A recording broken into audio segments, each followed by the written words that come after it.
Malam ini tokoh kita adalah Syekhul Akbar Muhyiddin Ibnu Arabi. Dia punya gelar Kibrit al-Ahmar, belerang merah. Belerang merah itu kan sumber api, sumber cahaya. Dia disebut Syekhul Akbar, gurunya para guru, guru paling besar dalam dunia tasawuf. Kontroversial, ada yang pro, ada yang kontra. Kemudian yang jelas dia salah satu tokoh tasawuf, tokoh sufi yang monumental. Hidup di Spanyol pada era dinasti Muwahhidun. Sebenarnya harusnya Ibnu Arabi lebih dulu daripada Suhrawardi, tapi Suhrawardi saya dulukan karena Suhrawardi yang punya madhab iluminasi. Ibnu Arabi sebenarnya awalnya dia remaja biasa yang gandrung ilmu, mirip Suhrawardi kemarin. Hampir semua sufi besar itu awalnya gandrung dengan ilmu, termasuk Ghazali. Fikih, tasawuf, tafsir, hadis, ilmu kalam, dia master di segalanya awalnya. Meskipun pada akhirnya dia konversi ke sufi. Umur 15 tahun dia sudah bisa menaklukkan Ibn Rus pada zamannya, dan Ibn Rus sendiri ngakui kehebatannya. Umur 15 dan umur 20 tahun dia sudah jadi sufi besar. Ya kalau kamu baca, saya lupa kitabnya, ketika dia debat dengan Ibn Rus itu, jadi debatnya agak lucu karena sama-sama orang pinter, jadi nggak terlalu banyak ngomong. Jadi ceritanya waktu datang terus Ibn Rus bilang, awalnya bahas tentang iluminasi, tentang ilmu yang ilhamiah, apakah itu pasti apa enggak. Itu kan yang diperdebatkan. Terus Ibn Rus, coba aku pengen ketemu anak muda yang sangat terkenal yang namanya Ibnu Arabi. Ibnu Arabi datang diantar bapaknya, wong masih ABG umur 15 tahun. Begitu ketemu Ibn Rus cuma bilang iya. Tapi terus Ibnu Arabi bilang tidak. Terus Ibn Rus bilang lagi iya. Katanya Ibnu Arabi iya dan tidak. Ngunudok terus Ibn Rus ngakui kalah. Kamu ya kan? Terus Ibn Rus bilang oh ya, kamu memang hebat, aku nyerah. Jadi peripatetikisme, nalar burhan lemah di hadapan cara berpikir model intuitif seperti yang kamu jelaskan. Cuma ngomong menurut ya dan tidak. Ya tapi karena sama-sama pinter, jadi ngertilah yang dimaksud dari ya dan yang dimaksud dari tidak itu. Makanya di dunia sufi kan berlaku jargon al-alim bil alim kafa bil isyarah. Orang pinter sama orang pinter itu cukup dengan isyarat sudah ngerti karepnya. Tidak perlu terlalu banyak ngomong. Semakin banyak ngomong semakin menunjukkan sebenarnya kamu tidak pinter. Ya kan? Semakin gak pinter kan selalu kamu pingin maksudnya gimana? Maksudnya gimana? Kan selalu gitu. Tanya maksud terus, berarti gak pinter. Nah kalau orang-orang pinter cukup pakai isyarat wis paham. Jadi kayak kemarin itu kan di Suhrawardi itu justru pada puncaknya adalah diam. Karena orang paham itu diam. Kalau nggak paham dia masih cerewet. Sehingga kalau kalian belajar epistemologi Islam, beberapa teolog Mu'tazilah itu menambahkan bahwa di antara ciri kebenaran adalah sukunun nafas, tenang. Orang nemu kebenaran itu tenang.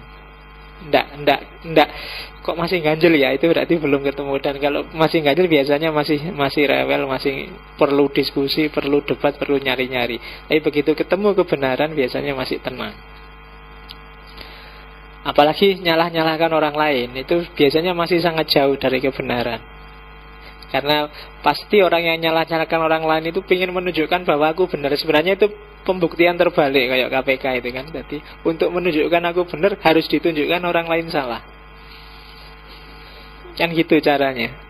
Jadi tidak positif aku benar dan tak tunjukkan benarku, tapi aku benar karena yang lain salah. Maka yang dilakukan terus nunjuk-nunjuk orang, kamu murtad, kamu kafir, kamu, untuk menunjukkan bahwa yang mukmin yang kayak aku gini loh. Nah itu ya kan kayak KPK, pembuktian terbalik. Oke, Ibnu Arabi umur 20 dikenal sudah sebagai sufi besar. Lahirnya karena memang dia dari keluarga sufi. Ayahnya orang biasa, petani tapi sufi. Ayahnya ini dikenal sangat rajin sholat malam. Kalau pas lagi males-males apa ngantuk, ceritanya kalau bapaknya Ibnu Arabi ini mukuli kakinya sendiri biar nggak males sholat malam. Itu ayahnya Ibnu Arabi. Adiknya ayahnya, pamannya yang kedua itu PNS. Apa PNS itu? Pegawai kerajaan. Pegawai kerajaan yang konversi jadi sufi setelah ketemu seorang sufi. Jadi PNS-nya dilepaskan, terus berubah jadi sufi. Yang terakhir jadi sufi itu saudara ayahnya yang ketiga. Dia jadi sufi umur 80 tahun. Sebabnya jadi sufi karena dikasih tahu anak kecil. Bayangkan kakek-kakek umur 80 tahun dimarahi anak kecil dan terus jadi sufi. Itu pamannya Ibnu Arabi yang ketiga. Dan dia sendiri nantinya jadi Ibnu Arabi sampai umur belasan tahun ya masih kayak kalian ya. Kalian wis likuran ya. Ibnu Arabi belasan ABG masih seneng-seneng, masih suka hura-hura. Makanya kisah tobatnya Ibnu Arabi dari ABG biasa jadi sufi itu jadi satu ketika dia sedang makan-makan sama teman-temannya, main-main musik, nongkrong-nongkrong, tiba-tiba ada suara, "Wahai Muhammad," nama lengkapnya kan Muhammad bin siapa itu, "apakah untuk ini engkau diciptakan?" Jadi dia dengar suara seperti itu. Terus kaget. Dari situ terus dia pulang, terus merenung, dan dimulailah karir kesufiannya. Karena setelah merenung itu kila dia mengalami musyahadah yang pertama. Dan musyahadahnya yang pertama itu dia merasa ditemui oleh 3 orang nabi sekaligus. Yang pertama Nabi Musa, yang kedua Nabi Isa, dan yang ketiga Nabi Muhammad. Itu simbol dari 3 agama besar pada zamannya.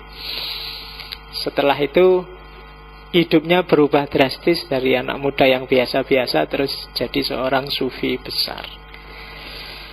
Ya kamu boleh menginspirasi kisah Ibnu Arabi ini untuk hidupmu sendiri. Kalau pas lagi ngapa-ngapain, lagi gak karu-karuan, nah, bayangkan aja kamu dapat peringatan, "Wahai anak muda, ya apa untuk ini kamu diciptakan itu?" Gitu kan. Biar kamu gak kebacut, gak keterlaluan kalau pas lagi kumat. Jadi sekali-sekali diingatkan dirinya sendiri. Pikiran-pikirannya Ibnu Arabi sangat kontroversial. Menulis buku sekitar 200-an. Yang paling terkenal kan 2, Futuhat Makkiyah sama Fususul Hikam. Kalau Fususul Hikam sekitar 29 bab, kalau Futuhat Makkiyah itu sekitar 560 bab. Ya. Futuhat Makkiyah itu katanya Ibnu Arabi sendiri itu ilham langsung dari Allah. Kalau Fususul Hikam itu dikasih oleh Nabi Muhammad. Jadi dia mengalami ekstase semacam mimpi, terus sama Nabi, "Sebarkan ajaran ini untuk umatku." Dan itu lahirlah Fususul Hikam. Yang selama ini dikaji di sini itu Tarjumanul Aswaq, salah satu karyanya. Isinya tentang cinta ketuhanan. Yang ngaji pasti mengikuti. Kalau ini Tarjumanul Aswaq itu inspirasi dari perempuan-perempuan yang ditemui oleh Ibnu Arabi di Mekah. Mungkin sudah dapat kalian di Tarjumanul Aswaq ya. Jadi satu ketika dia naik haji ke Mekah, terus tinggal di rumah seorang guru namanya Syekh Abu Suja. Dan saat itulah dia ketemu 3 orang perempuan. 3-tiganya sufi, tapi cantik-cantik. Iya. Yang pertama adiknya Syekh Abu Suja, namanya Fahrun Nisa. Sufi besar tapi gambarannya cantik luar biasa. Dan banyak orang ngelamar tapi ditolak karena sudah terlanjur jatuh cinta sama Allah. Yang kedua yo, ya nggak apa-apa yo, pakai aja jadi alasan. Kalau kamu nggak laku-laku cari pacar, bilang aja aku milih jatuh cinta sama Allah aja. Iya. Yang kedua Hurun In kalau nggak salah. Ini pas Ibnu Arabi tawaf, tiba-tiba di belakangnya ada perempuan cantik luar biasa. Dan akhirnya selesai tawaf, diajak ngobrol, asli Persia, tapi terus perempuan ini pergi. Dan Ibnu Arabi terbayang-bayang terus sama perempuan ini. Dan yang ketiga, yang banyak disebut di syair-syairnya adalah Syaikhah Nizami. Ini anaknya Abu Suja. Idola saat itu. Sampai digelari Syaikhah Al-Haramain. Jadi putri 2 Haramain, Masjid Nabawi dan Masjidil Haram. Dan nanti banyak puisi-puisi itu arahnya ke mereka, tapi sebenarnya Ibnu Arabi maksudnya ke cinta ketuhanan, cuma pakai simbol nama-nama perempuan itu. Dan orang yang hanya baca Tarjumanul Aswaq dan nggak paham, kayak para ulama fikih zaman dulu, terus menuduh Ibnu Arabi itu, Ibnu Arabi itu rodo agak cabul, agak woman, agak suka perempuan, agak itu. Tapi terus nanti Ibnu Arabi nulis syarahnya. Nah, saya agak lupa nama syarahnya, tapi yang belakang judulnya ada taklik. Syarahnya Tarjumanul Aswaq. Itulah yang ditulis sendiri oleh Ibnu Arabi untuk menafsirkan apa sih maksud puisi-puisi cinta, simbol-simbol cinta yang ada di Tarjumanul Aswaq. Itu yang kamu kaji tiap hari apa? Saya lupa. Malam Jumat ya. Diikuti aja, enggak apa-apa. Apalagi ya yang perlu tak ceritain. Kalau karomah banyak Ibnu Arabi. Sebelum masuk ke pikirannya, biar kamu ngerti dulu seperti apa orang kayak Ibnu Arabi. Ibnu Arabi digambarkan pinter luar biasa. Tidak cuma sufi, fikih, kalam, tasawuf dia pinter. Sehingga ada satu cerita, satu ketika dia naik kapal, tiba-tiba ada badai. Ini cerita awal pertemuannya dengan Nabi Khidir. Tiba-tiba ada badai. Orang-orang di kapal panik semua. Terus bilang ke Ibnu Arabi, Syekh, sampean kan sufi besar, mbok berdoa biar badainya berhenti. Terus Ibnu Arabi, ya wis, enggak apa-apa. Dia naik ke atas tiangnya kapal, terus bilang, wahai lautan kecil, tunduklah pada laut yang besar. Aku adalah laut yang besar dan kamu hanya laut yang kecil. Itu sebenarnya manifestasi teorinya kan, mikrokosmos dan makrokosmos. Dan lautnya tunduk, tapi begitu lautnya tunduk muncul ikan besar yang bisa ngomong. Iya, ikannya ini bilang, oke, laut aman tapi kapalmu nggak aman sebelum kamu bisa jawab pertanyaanku. Iya, ujian. Ini diceritain juga. Dan pertanyaan ikan ini agak khas. Pertanyaan fikih. Fikih itu kan so aneh-aneh pertanyaannya. Katanya si ikan, jawab 2 pertanyaanku. Berapa lama, ini pertanyaan fikih, berapa lama, yang pertama, iddahnya perempuan yang suaminya jadi kera. Yang kedua, berapa lama iddahnya perempuan yang suaminya jadi batu. Judek ya fikih. Cuma karena Ibnu Arabi ini pinter ya, usul fikihnya jalan. Dan dia jawab, perempuan yang ditinggal mati perempuan yang suaminya jadi kera, iddahnya kayak iddah cerai. Jadi kayak perempuan yang dicerai suaminya. Karena begitu suaminya jadi kera kan otomatis talak jatuh. Karena nggak kompatibel laki-laki perempuan kok kawin sama kera. Berarti kan otomatis talaknya jatuh. Dan karena masih hidup ya kayak perempuan yang ditalak. Sementara perempuan yang suaminya jadi batu ya iddahnya kayak mati. Jadi kayak yang suaminya mati. Jadi sesuai itu. Dan ikannya puas, akhirnya ikannya jadilah dia Nabi Khidir. Setelah itu Ibnu Arabi diajak uzlah, dan diantara gurunya Ibnu Arabi itu Nabi Khidir. Oke, yang jelas pikiran-pikirannya kontroversial. Nanti kita lihat kontroversi apa. Dan saya memang sengaja tak ceritain panjang-panjang karena pikiran-pikirannya saya nggak mau panjang-panjang, khawatir kamu sumpek. Karena agak jelimet, tidak akan bisa satu sesi. Jadi akan saya kasih beberapa pancingan, semoga bisa kamu tangkap untuk pikiran-pikirannya Ibnu Arabi. Dia sebenarnya anaknya orang kaya, cuma karena sering kontroversi akhirnya dia sering bermasalah sama orang lain. Kadang sampai dipukuli, kadang sampai dipenjara. Dan terakhir kabarnya dia sakit karena dipukuli orang, yang pada akhirnya dia meninggal. Jadi satu ketika dia lewat di kerumunan orang-orang kaya, para pejabat yang sedang mengadakan pesta. Dia lewat di situ. Nah, pejabat yang sedang mabuk-mabukan pesta ini lihat Ibnu Arabi. Terus dipanggil Ibnu Arabi, "Syekh, kesini, sampai ini kan sufi besar. Mbok tolong dijawab pertanyaanku. Tuhan itu ada di mana sih?" Kan gitu. Terus Ibnu Arabi bilang, "Tuhan yang kalian sembah-sembah itu sekarang ada di bawah kakiku." Ini orang-orang marah semua, kurang ajar kamu, murtad yo, kafir yo, dan dia dipukuli di situ. Sampai kemudian Ibnu Arabi sakit, sampai meninggal. Nanti setelah Ibnu Arabi meninggal, ada orang yang ngecek di bawah kakinya tadi ketika Ibnu Arabi bilang, "Ada apa sih kok Tuhan yang kamu sembah ada di bawah kakiku itu?" Terus tanahnya digali, begitu digali ternyata di situ ada peti yang isinya emas.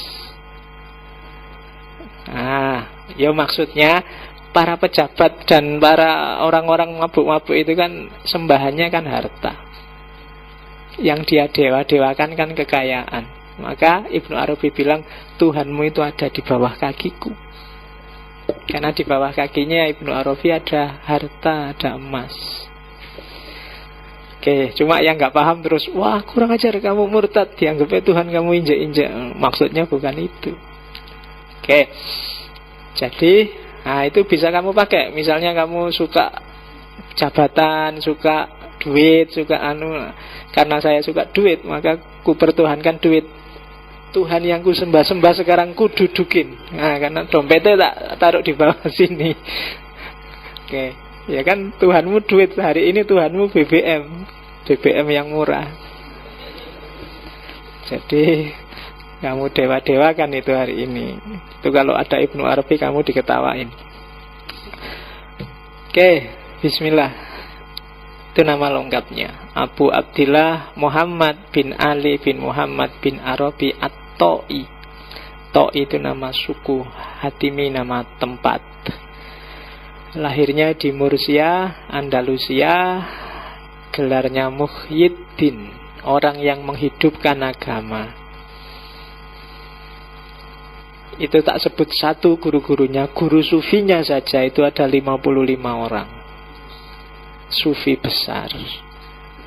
Dia tidak bikin torekot tertentu, tapi nanti para pengikutnya, murid-muridnya, orang yang suka dengan ajaran-ajarannya, mendirikan satu aliran, satu torekot yang dikenal dengan nama Akbariyah. Diambil dari gelarnya Syekhul Akbar. Jangan salah, dalam sejarah Islam ada dua nama Ibnu Arabi. Kadang-kadang Ibnu Arabi yang ini dikasih Ibnul Arabi. Tapi kadang-kadang juga tidak dikasih, karena memang ada dua orang yang sama-sama namanya Ibnu Arabi, yang sama-sama sufi sebenarnya. Meskipun Ibnu Arabi yang satunya awalnya adalah pejabat pemerintahan di Andalusia. Awalnya adalah qadhi, ahli fikih. Cuma terus kemudian keluar dari pemerintahan dan jadi sufi. Cuma yang dimaksud bukan yang itu. Yang kita maksud hari ini adalah Ibnu Arabi At-Ta'i Al-Hatimi, yang dikenal nanti mempopulerkan ajaran Wahdatul Wujud. Oke, bismillah, kita cari hikmah dari pikiran-pikirannya Ibnu Arabi. Saya tidak akan masuk terlalu jauh ke kontroversinya. Kita lihat modus berpikirnya Ibnu Arabi. Yang pertama, katanya Ibnu Arabi, pengetahuan itu ada 3 jenis. Kalau di Ibnu Arabi bukan bayani, irfani, burhani. Tidak. Katanya Ibnu Arabi, ada yang pertama ada ilmu akli, yang kedua ilmu akhwal, dan yang ketiga ilmu asror. Yang pertama ilmu akli. Kalau bayani, irfani, burhani, ya bayani dan burhani itu ilmu akli. Dua-duanya pakai akal. Jadi pengetahuan yang sifatnya empiris dan rasional. Biasanya kan orang membaginya empiris sendiri, rasional sendiri. Kalau di Ibnu Arabi enggak lah. Pengetahuan empiris dan rasional itu ya sama aja. Apa ada empiris murni tanpa rasio? Enggak ada. Rasio murni tanpa bekal empiris tidak akan bisa. Akal murni itu kan enggak jalan. Dan itu kan sudah dibuktikan oleh Immanuel Kant. Mikir itu harus sintesis. Ada bahannya dan akal jadi alatnya. Dan dua-duanya itu yang oleh Immanuel Kant disebut ilmu akli. Ini tidak bisa dipertentangkan, itu satu wilayah kok. Maka diskusi mana lebih penting Al-Quran sama akal itu tidak relevan. Kenapa? Dua-duanya dipakai. Kamu baca Quran nggak pakai akal ya tidak bunyi, ya kan? Lah kamu pakai akal nggak ada Qurannya, loh yang kamu pikir apa? Sumbernya, sumber berpikirnya apa? Jadi dua-duanya harus dipakai. Mana yang lebih tinggi? Nggak ada yang lebih tinggi, sama-sama butuh. Quran akan diam kalau akalnya nggak dipakai, gitu loh. Akal juga akan tidak jelas kalau orientasinya tidak ada Quran. Dan dua-duanya kalau di Ibnu Arabi itu ilmu akli, diperoleh lewat akal. Yang kedua ilmu ahwal. Nah ini menarik lagi. Kalau biasanya kayak di Surawadi kemarin, akhwal sama asror itu jadi satu. Intuisi sama ilmu laduni itu ya bodoh. Intuisi itu alatnya, laduni itu sumbernya. Tapi kalau di Ibnu Arabi enggak, ya beda dong. Kalau akhwal itu ilmu tentang rasa, ilmu tentang intuisi. Sumbernya enggak selalu hal-hal transenden, enggak selalu dari Allah. Jadi ini tidak akal, ini ilmu yang harus direct experience, dialami langsung. Validitasnya lebih tinggi daripada ilmu akli. Ilmu akli itu kamu punya teori bahwa gula itu manis, terus kamu baca buku teori tentang gula. Itu ilmu akli. Tapi ilmu akhwal, untuk tahu gula itu manis, terus kamu minum teh yang ada gulanya.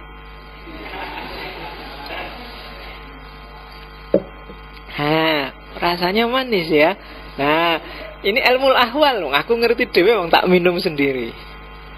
Itu ilmu ahwal. Sifatnya intuitif.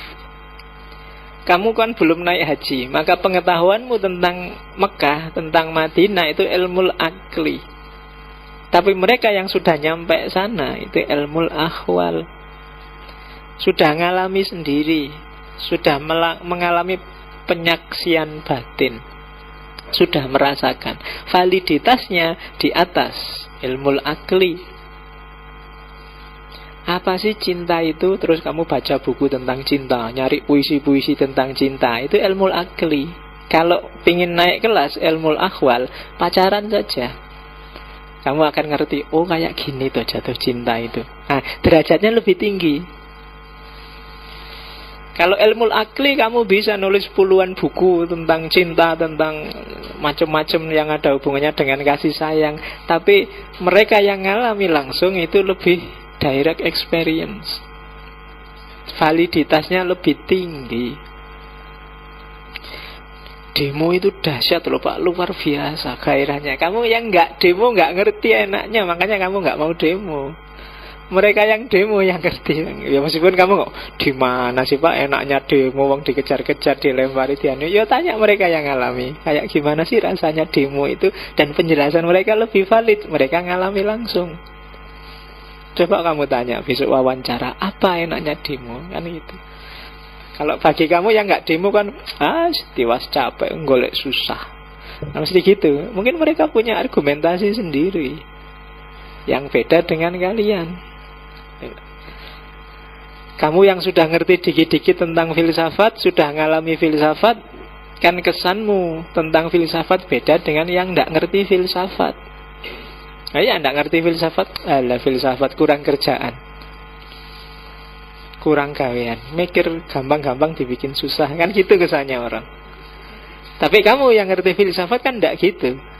Kenapa kok nggak gitu? Karena kamu sudah ngalami sendiri. Itu ilmu ahwal. Jadi kalau ada penjelasan apapun, coba kamu cek itu ilmu akli apa ilmu ahwal. Kalau ada orang ngomong feminisme, ngomong anti radikalisme, ngomong itu ilmu akli apa ilmu ahwal. Jangan-jangan ngomong feminisme, kesetaraan perempuan dan laki-laki, tapi di rumah istrinya dimarahi tiap hari. Ya kan?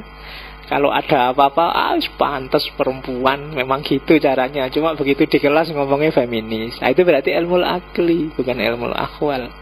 Feminisme adalah ilmunya, tapi bukan hidupnya. Nah, mungkin sampai detik ini filsafat bagi kalian masih ilmu akli, masih berjarak. Tapi kalau bisa ilmu ahwal, alami sendiri, hayati hikmah-hikmah yang ada di pikirannya para filosof, biar lebih valid. Dan ada pengetahuan level yang ketiga yang disebut ilmu asror. Kalau ini bukan akli, tapi ahwal yang sumbernya bukan upayamu. Rasa, tapi bukan kamu yang mengupayakan rasa itu. Kamu cuma menunggu, kamu pasif. Ya kalau di tasawuf kan ini batin yang jernih, yang dilimpahi pengetahuan oleh Allah. Jiwa yang bersih, yang dijajari oleh Allah. Makanya disebut min laduni. Ladun itu kan jajar, dari sisinya Allah. Kalau Allah sudah ada dalam dirimu, wong Allah itu segala sesuatu, maka kamu ngertilah segala sesuatu. Para wali, para nabi, itu ilmunya di level ilmu asror. Nggak sekedar, dia nggak ngalami, tapi ngerti. Sama dalamnya dengan akhwal. Makanya kadang-kadang nabi itu kan bisa nebak masa depan. Besok di akhir zaman, masjid bangunannya megah, tapi orangnya nggak ada. Itu kan ilmu asror.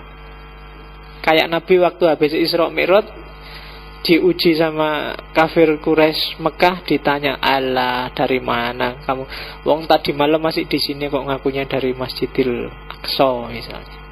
Terus Nabi kan bisa menjelaskan detail ketika ditanya itu. Nah, itu kan kalau bahasa kitabnya tiba-tiba malaikat Jibril datang bawa gambarnya Masjidil Aqsa di depan Nabi, terus Nabi bisa cerita. Itu sebenarnya ilmu asror. Pengetahuan tentang yang rahasia-rahasia. Maksudnya rahasia itu yang manusia biasa nggak menjangkau. Tentang masa depan, tentang masa lalu, tentang rahasia hati. Nah, itu kan orang-orang tertentu yang bisa menjangkau. Itu ilmu asror. Kadang-kadang rahasia hati itu tidak luar biasa. Orang modern bisa membaca wajah, karena memang ekspresi tubuh dari yang paling atom paling kecil sampai paling besar itu sebenarnya menggambarkan siapa dirimu, dan hanya cuma kita susah menjangkaunya. Kalau ilmu asrar, orang dikasih informasi langsung oleh Allah. Itu jenis pengetahuan ketiga. Tiga-tiganya penting dan tiga-tiganya dipakai oleh Ibnu Arabi, meskipun ini sifatnya ranking. Yang paling meyakinkan ya ranking pengetahuan jenis ketiga.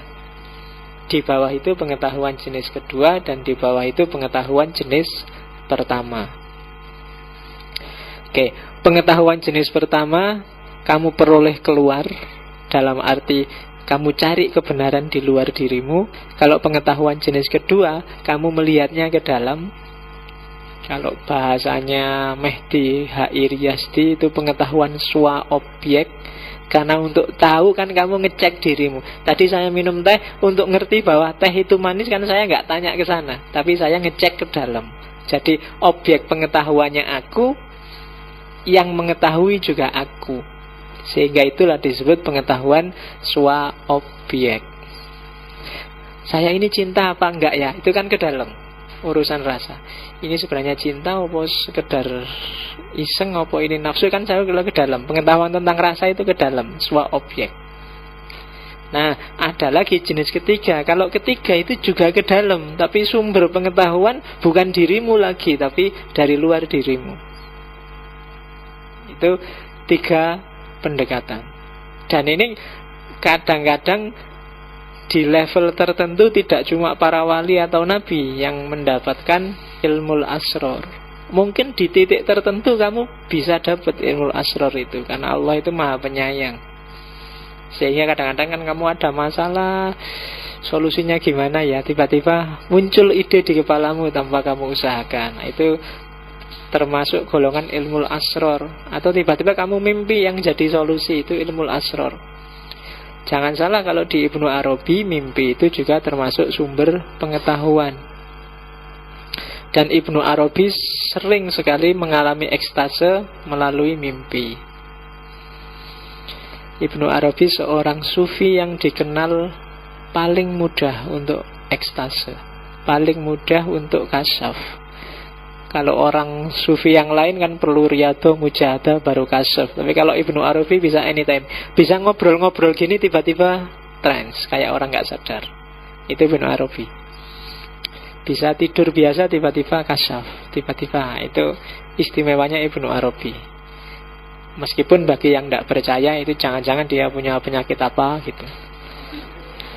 Tapi ada buktinya. Buktinya apa? Dia nulis sekitar 200 kitab. Itu kalau tidak orang biasa, tidak mungkin.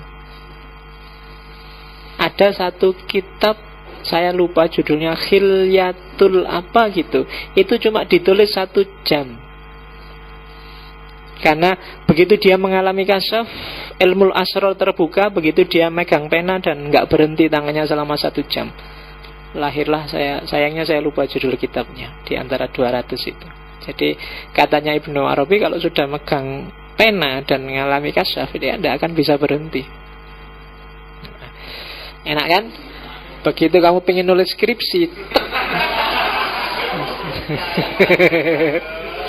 iya, 1 jam bisa mulai bab 1 sampai bab 5 penutup selesai. Nah, lumayan. Oke, yuk cari aja yang kayak gini. Ya, zaman dulu, lupa, 5-6 tahun yang lalu, ada mahasiswa yang garap skripsi di Usuluddin di UIN tentang Ibnu Arabi. Dan anak ini ikut Torekot Akbariyah. Nah, skripsinya itu bagus luar biasa. Cuma minim referensi. Nah, saya yang nguji kan tak pikir, ini kamu plagiat apa enggak sih? Kok bisa kalimat-kalimat kayak gini kamu ambil di mana? Dan dia bilang, kalau saya sudah judek Pak, ndak paham-paham baca bukunya Ibnu Arabi, ya dia riyadhah. Kalau sudah riyadhah, malamnya ditemui Ibnu Arabi dan ngobrol sama Ibnu Arabi. Ya. Oh itu kan bingung kan, lah iki piye ngujine secara ilmiah. Tapi tidak pakai referensi. Dan dia nggak plagiat. Ya berarti paling tidak kan tak anggap ya wis Ibnu Arabinya nanti. Yang penting itu pikiranmu sendiri nggak jiplak. Dan bagus gitu. Oh itu kan alternatif. Kalau kamu sudah judek wis riyadhah wae. Siapa ngerti dapat ilham apa dapat apa lah gitu.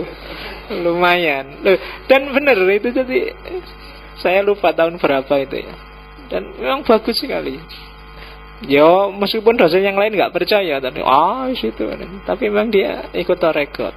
Dan setiap kali dia buntu, tidak paham-paham, dia melakukan amalan tertentu, riyadhah tertentu, dan malamnya bisa ngobrol sama Ibnu Arabi. Oke. Ya kalau diceritain enak. Cuma begitu kamu ngerti riyadhahnya gimana, mungkin kamu besok-besok saja Pak, mesti gitu. Karena kadang-kadang kan riyadhahnya atau rekod itu kan agak berat. Itu mungkin puasa, wiritan lah, nggak tidur lah, nggak apa lah. Itu kan bagi kamu kan berat. Kamu kan siap nggak tidur kalau ada siaran langsung sepak bola aja kan. Di luar itu kan kamu males sholat. Oke, jadi itu jenis pengetahuan. Jadi jangan salah, ya selama ini modus berpikir kita hanya di pengetahuan jenis pertama atau paling jauh jenis kedua. Jenis kedua pun kita sering tidak percaya. Itu kan jenis pengetahuan intuitif, pengetahuan instinktif. Itu kan kita sering tidak percaya. Kita anggap itu firasat. Itu kan jenis pengetahuan kedua. Kita nggak peka di situ karena kita nggak pernah latihan melatih ketajaman intuisi kita. Dan kenapa kamu nggak percaya? Karena memang kamu nggak melatih itu, sehingga intuisimu nggak bisa dipercaya. Orang yang intuisinya tajam itu bisa loh membaca mungkin hal-hal yang ini besok mesti kayak gini, ini besok mesti itu bisa. Itu intuisi. Cuma modus berpikir kita selama ini hanya ilmu akli, sejak SD sampai kuliah.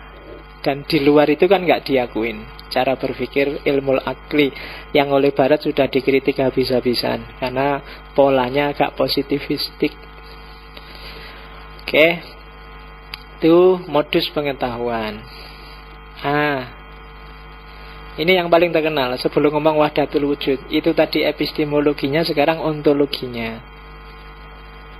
Katanya Ibnu Arabi, ini sebenarnya simpel aja. Yang bisa disebut wujud atau ada itu satu-satunya hanya Allah. Kita wujud enggak? Enggak. Kita itu enggak mesti wujud. Dulu kalau tahun 60-an kamu belum ada, sekarang ada. 50 tahun lagi enggak jamin kamu masih ada. Ya kan? Wujudmu nggak pasti. Teh ini tadi yang bagian atasnya ada, sekarang nggak ada. Sebentar lagi setengahnya nggak ada. Loh, padahal tadi ada. Iya. Loh, tadi ada, sekarang nggak ada. Ya kan? Kamu tadi di kamarmu ada, sekarang nggak ada, nanti ada lagi. Jadi ada kita tidak pasti. Satu-satunya yang adanya pasti itu hanya Allah. Loh kenapa Pak kok di kitab-kitab di mana-mana kita juga disebut ada? Ada manusia, ada gunung, ada itu. Enggak, itu cuma metafor aja untuk memudahkan pembahasan. Tapi hakikatnya satu-satunya yang ada itu hanya Allah. Dan ada kita itu dipinjemi oleh adanya Allah. Maka semua yang selain Allah itu tidak wujud, tapi maujud. Maujud itu diadakan. Dia tidak ada dengan sendirinya. Kalau nggak ada dengan sendirinya, berarti adanya dia butuh yang lain yang bikin dia harus ada. Maka disebut maujud. Jadi ternyata kita tidak sejati. Yang sejati hanya Allah. Kalau dalam bahasanya Suhrawardi kemarin kan, kita bukan cahaya, kita cuma kaca. Maka manusia yang paling kasihan, yang paling tidak tahu diri adalah manusia yang sombong, tinggi hati, angkuh, merasa bisa, merasa besar, merasa penting. Berarti dia melupakan hakikatnya sendiri. Makanya kesombongan setitik aja bikin orang tidak bisa masuk surga. Kenapa? Karena dia keluar dari hakikat kediriannya, hakikat wujudnya. Wong kamu itu nggak ada. Adamu seperti apapun itu jasanya Allah. Kalau kamu ganteng itu memantulkan keindahannya Allah. Kalau kamu Tidak ada orang jelek itu. Yang ada orang eksotis. Loh iyalah, kamu itu jangan bilang jelek. Cakep dan jelek itu relatif, bos. Iya, kalau eksotis itu kan khas kan, jadi daripada kamu bilang wah wajahmu eksotis sekali kan nggak apa-apa. Kalau dibilang jelek nanti kan ya. Jadi lu kan pernah tak ceritain kan, ternyata cantik dan jelek di bagian-bagian negara di dunia ini persepsinya beda-beda. Makanya kamu lihat bule-bule yang ke Indonesia itu, masa nyari bule juga, nanti yang putih-putih enggak, dia nyari yang hitam-hitam, yang agak ledak-ledak, yang nggak pernah mandi, itu dia seneng. Coba aja kamu lihat bule-bule itu yang jajari itu kan, yang gitu-gitu. Karena bagi mereka ini kulitnya kulit timur, wajahnya wajah timur, dan biasanya disebut eksotis oleh mereka. Jadi jangan mau dibilang jelek, bilang aja wajahku eksotis loh. Oke. Oke. Ya, jangan minder dan jangan sombong. Begitu kamu minder, berarti kamu tidak terima dengan yang memancarkan adanya padamu. Tidak ada yang jelek itu. Orang Afrika aja yang disukai, saya bilang dulu kan, Afrika itu tidak suka dengan kulit putih. Karena bagi mereka kulit putih itu jelek. Mereka lebih suka kulit yang hitam dan mengkilat. Jadi jangan mandi 3 hari, itu mengkilat kan kulitmu, kena keringat. Nah, itu orang Afrika suka hitam yang mengkilat. Bibir tipis merah mereka jijik. Mereka lebih suka bibir hitam tebel yang, iya, mereka seneng yang kayak gitu kan, tebel itu. Bagi mereka yang tebal itu kan radial, anti selip. Iya, jadi iya, kamu yang bibirnya tebal nggak usah bilang bibirku besar, bilang aja bibirku radial, anti selip, pokoknya mesti kena. Oke, ngomong apa sampai ke situ? Wujud lagi. Nah, seperti apa sih hubungannya? Lah terus gimana Pak hubungan antara wujud dengan maujud itu? Dari situ nanti lahir wahdatul wujud. Sebenarnya wujud dan maujud itu dua keping dari sisi mata uang yang sama. Itulah wahdatul wujud. Jadi apa? Itu bedanya antara hak dengan kholq. Jadi Allah itu kalau dilihat dalam dirinya sendiri, maka dialah al-haq. Tapi kalau dilihat dari sisi manifestasinya, penampakannya, kalau bahasanya tasawuf, bahasanya Ibnu Arabi, tajallinya Allah, yang itu namanya kholq, maka dia banyak. Jadi dilihat di sisi dirinya sendiri, Allah itu hak, satu dan segalanya. Tapi dilihat dari sisi manifestasinya, manifestasi itu kan penampakan. Penampakan itu kan bukan yang sesungguhnya, hanya tampilannya aja kayak gitu, tampaknya saja kayak gitu. Nah, itu banyak. Alam semesta ini adalah tampaknya dari Allah. Makanya acara hantu-hantuan itu kan pakai istilah penampakan. Kita tunggu penampakan. Penampakan itu kan bukan barangnya itu sendiri, tapi tampaknya saja kayak gitu. Makanya kalau ada asap lewat, putih-putih lewat, terus dikasih lingkaran merah, perhatikan asap ini, kan gitu. Asap ini kan bukan hantunya, dia cuma penampakannya, tajallinya. Nah, Allah itu satu-satunya, dan penampakannya adalah alam semesta ini termasuk kalian. Itulah wahdatul wujud. Analoginya biasanya pakai cermin kalau di Ibnu Arabi. Kayak cermin banyak, atau kalau bingung cermin banyak, misalnya ruangan ini temboknya semua kita ganti dengan kaca yang bisa dibuat berkaca. Terus aku berdiri di tengah-tengah ruangan ini yang sekelilingnya kaca. Maka kamu kan lihat gambarku ada di sana, gambarku ada di sana, gambarku ada di sana. Itu kan? Yang ada di kaca itulah penampakan. Wujud yang sejati ya aku yang ada di tengah itu tadi. Alam semesta termasuk manusia itu gambarku yang ada di kaca itu. Dan Allah adalah aku yang ada di tengah-tengah itu tadi. Itulah wahdatul wujud. Wujud yang sejati ya aku yang di tengah tadi. Yang lain kan cuma penampakan. Apapun yang lain itu kan tergantung aku. Kalau aku ngangkat tangan, dia juga ngangkat tangan. Yang gambar di sana, yang belakang juga ngangkat tangan. Dan alam semesta itu ya gambar-gambar yang ada di kaca. Mungkin yang pojok sana jadi gunung, yang pojok sini jadi laut, yang pojok itu gambarnya Allah. Gambarku di kaca kan gitu. Yang sebelah sana gambar punggung, sebelah sana gambar wajah, sebelah sana gambar pundak kanan, sebelah kiri gambar pundak kiri. Dan itulah alam semesta. Ada yang sedikit menggambarkannya, ada yang banyak, ada yang hampir representatif. Dan di antara yang dianggap paling mendekati Allah ala suratihi adalah manusia. Jadi manusia adalah representasi, bukan jasmaninya ya.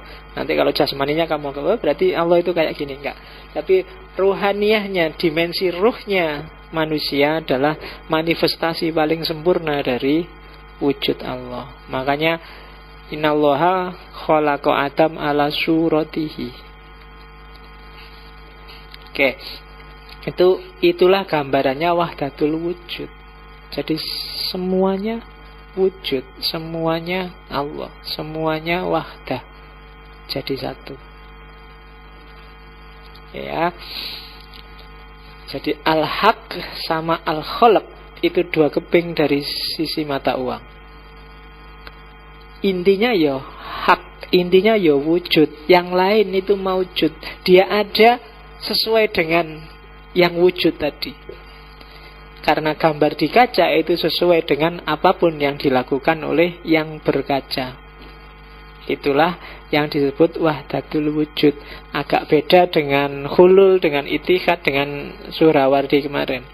Jadi kalau ini coraknya tidak ada jarak.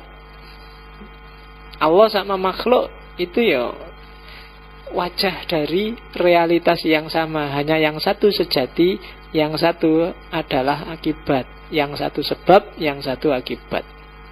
Yang satu wujud, yang satu maujud. Yang satu hak, yang satu kholak. Oke, jadi semua manifestasi dari Allah. Nah kalau ada yang jahat-jahat gimana Pak? Apa Allah juga jahat? Tidak. Kejahatan itu muncul ketika manifestasi tadi tidak tampak, terhijab.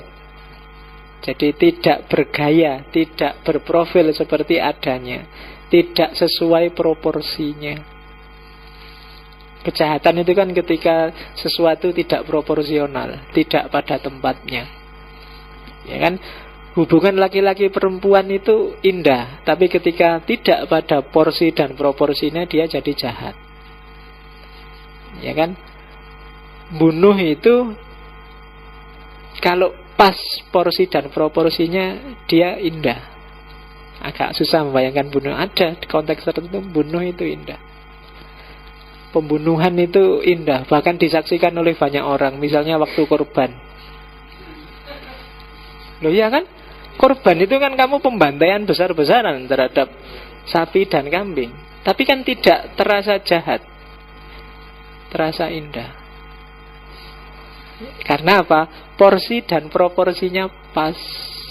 Bahkan kadang-kadang bohong pun kalau proporsional sesuai kondisi kadang-kadang pas. Sesuai, indah. Ya kan, bohong indah itu kan ya, kamu yang pacaran kan sering ngalami. Kamu kangen aku enggak? Iya kangen, padahal enggak. Tapi kan indah. Bohong tapi indah. Oke, ya enggak gitu maksudnya. Jadi enggak semua yang ada di alam semesta ini ayo realnya pas, maka dia adalah manifestasi dari adanya Allah.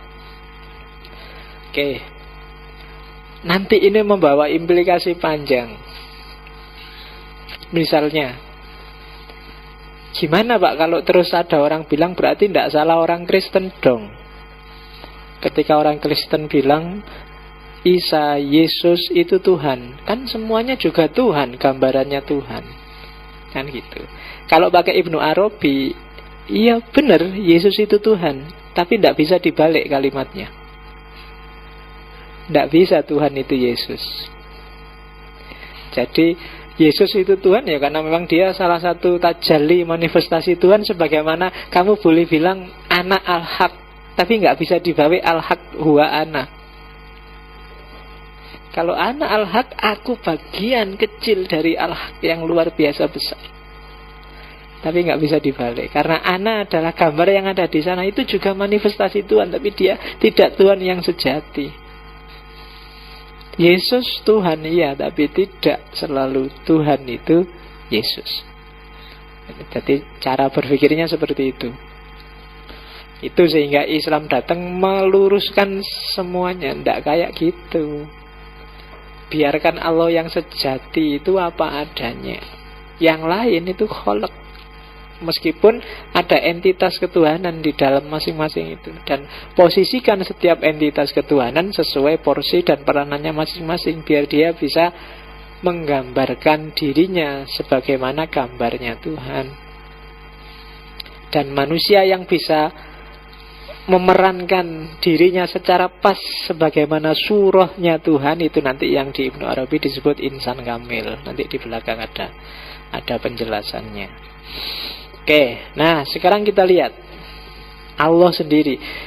Kayak gimana sih rentetan dari yang sejati sampai lahir manifestasi, sampai lahir tajalli itu. Jadi memahami Allah, katanya Ibnu Arabi, bagi dia di 3 level.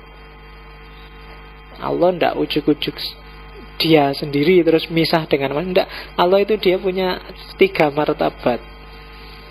Martabat yang pertama adalah martabat ahadiyah. Ahadiyah itu Allah apa adanya, yang laisa kamislihi syai'un. Akalmu gak akan nyampe memahami Allah. Dia tidak seperti apapun. Seperti apapun definisimu, gambaranmu, sebutanmu terhadap Allah, Allah tidak kayak gitu. Karena akal kita terbatas, Allah tidak terbatas. Akal kita hanya laku untuk yang punya ruang dan punya waktu. Tapi Allah tidak punya ruang dan tidak punya waktu.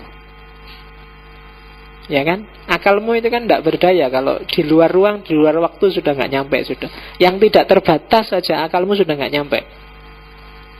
Berapa angka paling besar?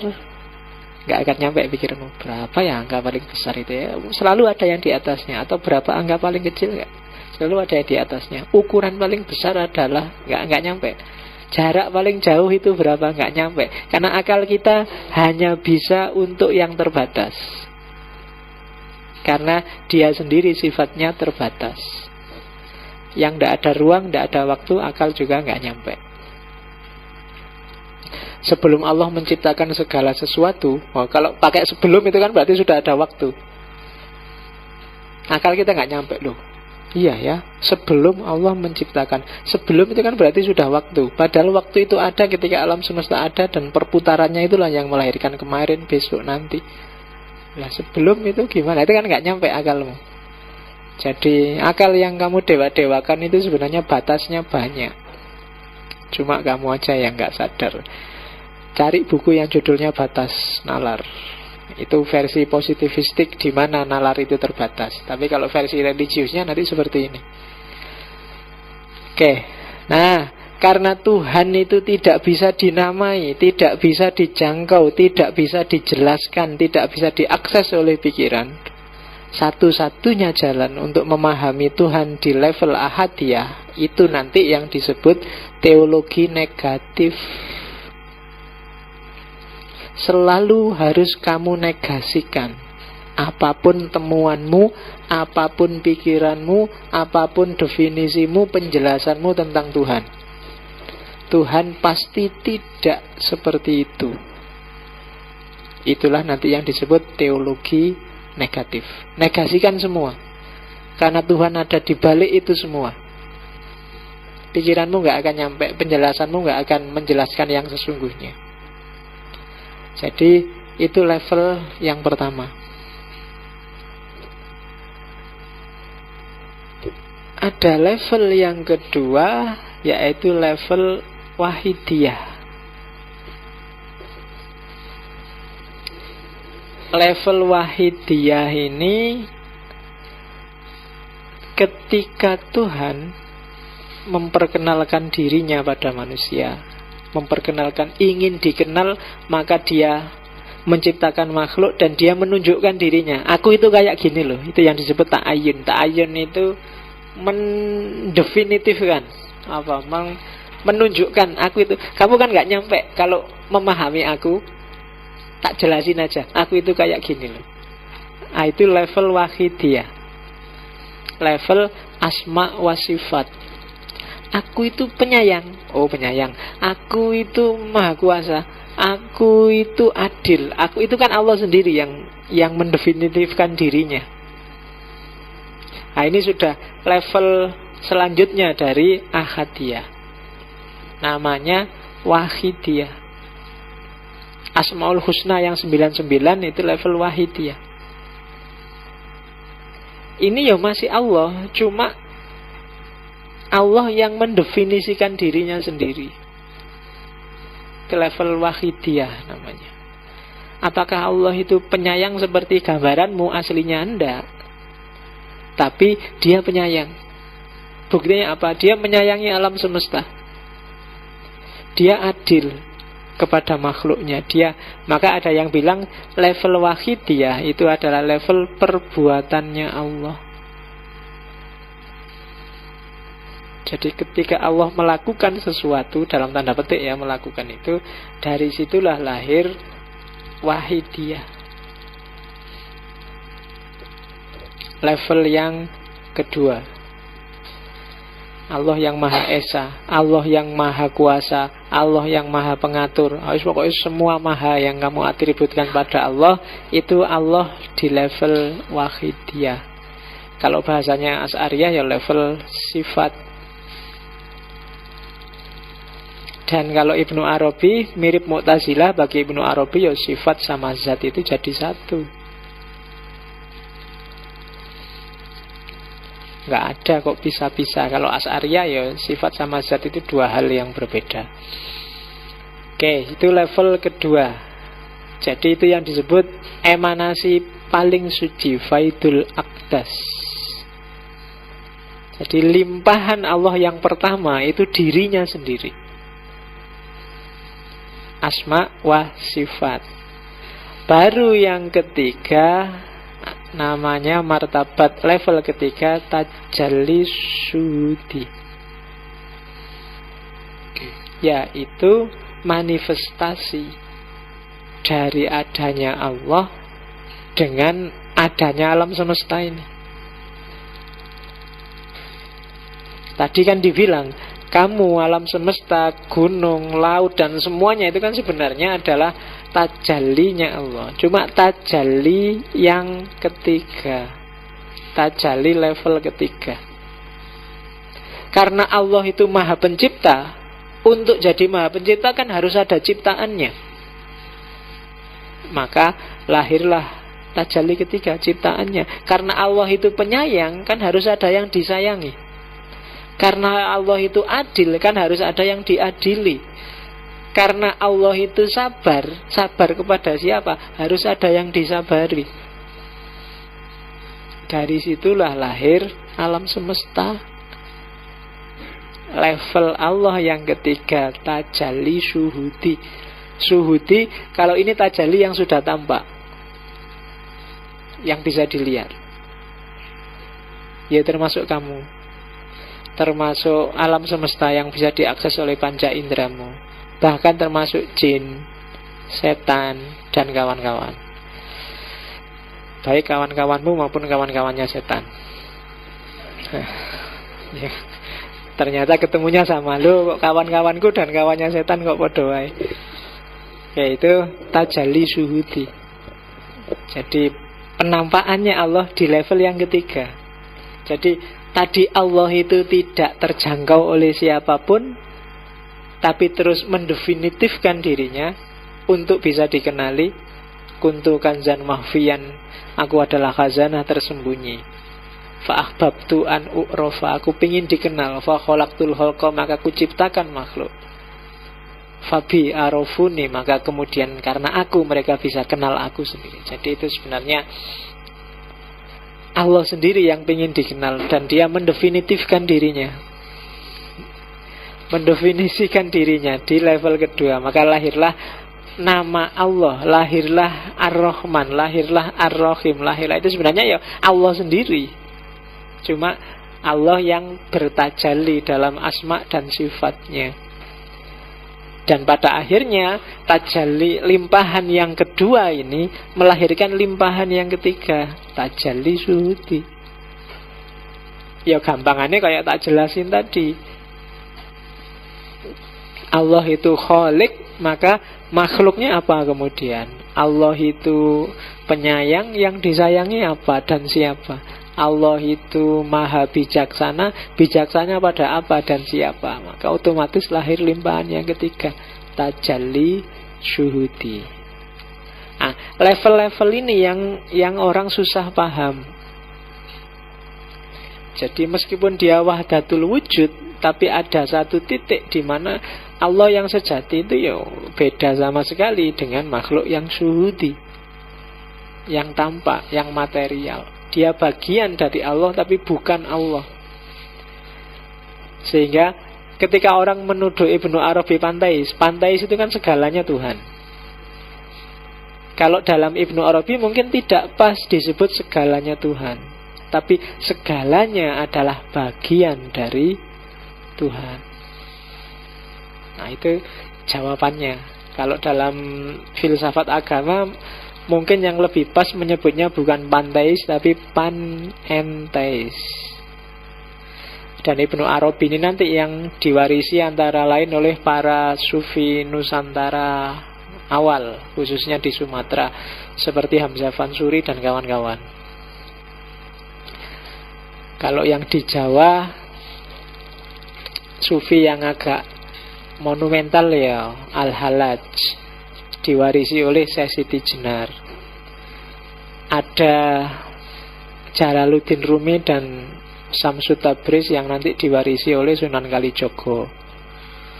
Kemudian ada beberapa yang lain. Kapan-kapan kalau kita sudah nyampe ke Indonesia, filsafat timur kan berarti juga filsafat Indonesia. Nanti kita jelajahi ada pikiran apa di nenek moyang kita, pengaruh dari mana saja. Karena Indonesia itu mix, gabungan yang luar biasa dari banyak hal.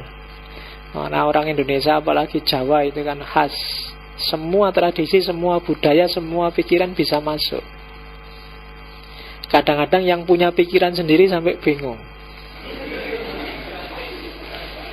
Loh iya, bayangkan dulu ada dinamisme awal agama paling kuno di Jawa, terus masuk Hindu. Orang Jawa tidak kaget, Hindu masuk, ya sudah, Hindu ya kita ikuti Hindu. Tapi di mix sama dinamisme, lahirlah agama Jawa asli yang disebut Kapitayan. Terus Buddha masuk, mereka juga tidak pusing-pusing, gampang, Buddha masuk ya masuk aja. Dan lahirlah asimilasi. Kan Majapahit itu kan agamanya Siwa Buddha. Itu kan yang punya agama bingung itu kan, Siwa itu Hindu tapi Hindu kok Buddha. Kamu kenal istilah agama Hindu Buddha itu kan cuma di Indonesia. Itu dua kontras tapi dijadiin satu, Hindu Buddha. Kan? Terus lahirlah Siwa Buddha Majapahit. Islam datang juga mereka nggak pusing-pusing, datang ya datang aja. Dan lahirlah Islam kebatinan itu kan, Islam kejawen yang hari ini populer, yang dipopulerkan oleh banyak tokoh kebatinan Jawa. Itu sebenarnya kan mix dari tradisi-tradisi spiritual sebelumnya. Dan itu sebenarnya tesis besarnya Suhrawardi kemarin kan, bahwa khazanah spiritual itu perennial. Di sisi spiritual, ajaran apapun bisa kamu gabungkan jadi satu karena visinya sama. Yang tidak bisa kan yang sisi ritualnya. Dan itu yang dulu di India sempat dilakukan oleh Jalaluddin Muhammad Akbar, yang ada sinetronnya di Antv itu kan, Jodha Akbar ya. Jodha itu Hindu dan dia sendiri Muslim, tapi dia punya visi untuk melahirkan agama baru karena dia agak toleran, terbuka, maka di istilahnya sering ada diskusi-diskusi antara agama. Terus dia punya visi bikin agama baru, mix antara banyak agama tadi di tradisi spiritualitasnya. Lahirlah agama yang dikenal sebagai Dini Ilahi. Itu agama zaman Kekaisaran Mughal. Itu agama sintesis dari beberapa tradisi spiritual yang hidup di India zaman itu. Ya silah, belakangan sudah mulai jarang yang kenal Dini Ilahi. Mungkin kalau ada yang mau ngangkat skripsi apa tesis, sumbernya masih banyak. Dini Ilahi. Oke, nah ini perlu tak jelasin khusus alam misal. Alam misal ini, jadi ada satu alam. Nanti kalau di Suhrawardi sering disebut barzakh. Jadi alam misal ini kadang disebut juga alam malakut, atau dalam bahasa Ibnu Arabi kadang disebut alam imajinasi. Bukan imajinasi ngarang seperti yang kalian, tapi alam imajinasi. Imajinasi itu kan kombinasi antara beberapa informasi yang dijadiin satu, itu kan imajinasi. Tapi kalau di Ibnu Arabi ada alam khusus, alam malakut. Alam malakut itu bayangkan kalau kalian sudah paham, kayak dunia idenya Plato. Alam ini segala informasi, alam ini di luar ruang dan waktu. Dia ada di antara wahidiyah dan syuhudi. Dan di sini penuh informasi tentang alam semesta dan segala prototipenya, masa lalu, masa depan, dan sebagainya. Yang dilakukan oleh para sufi untuk masuk ke alam ini, itu ada yang disebut imajinasi kreatif.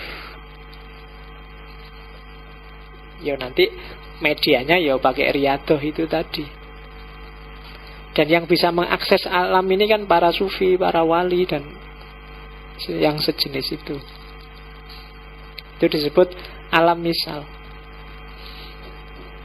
Jadi ada dunia antara, namanya barzah. Makanya besok orang sudah meninggal disebut alam barzah. Ini alam perantara yang menyambungkan antara dunia ahadiyah, wahidiyah dengan dunia syuhudi. Jadi alam ini berjalan dengan segala hukumnya, dengan segala skenarionya, itu ada di alam misal ini.